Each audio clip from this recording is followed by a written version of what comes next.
We hear it all the time. Stick to your strengths and pursue what you are qualified to do.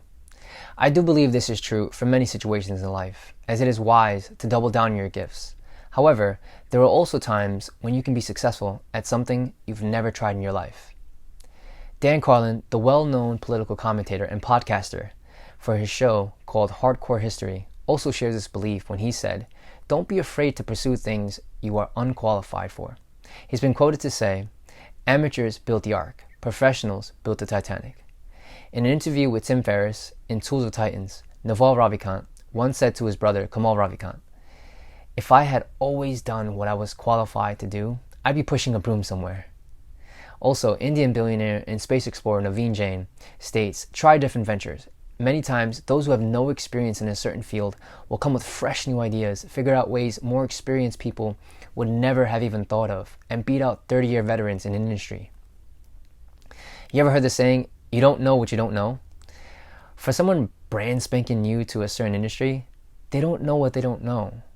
Being all bright-eyed and bushy-tailed has some benefit behind it after all, as it carries a sort of naivete, and at the same time a sense of wonderment, intense curiosity, imagination, and desire to learn all there is to know about their topic of interest.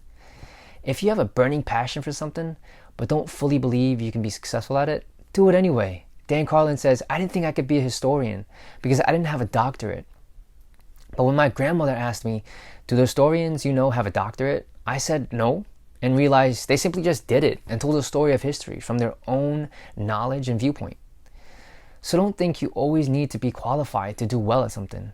Heck, there are so many overqualified people who apply for jobs and get turned down all the time because they are overqualified. If you have an itch, for God's sake, scratch that itch and see where that leads you. We've heard the cliche over and over, but it's true. Life is too short. It's too short to live a safe life. You only have one shot, so you might as well take the risks on your dreams, because if you don't, you will live with regret for the rest of your life. And if you fail, who cares? You get back up, you get a job, and try something else you love to do on the side. Prime example is myself. I had a dream of playing professional basketball since I was a little boy. I played from the age of 9. Varsity basketball at high school at St. Peter's Prep. I got a couple D3 offers, but I ended up foregoing those opportunities to try to walk on to Rutgers, a D1 basketball program. I ended up not making the team, but guess what? I kept playing throughout college in leagues and worked on my game. After college, I played semi-pro, for 2 years, and then I went to Vegas. I got an agent. I tried out for a Mongolian basketball league, and I got my first pro contract to play in the MNBA, the Mongolian National Basketball Association. Some would say I was unqualified since I didn't play college ball, but I believed in myself, and I had a burning desire to play pro ball, work on my game for hours.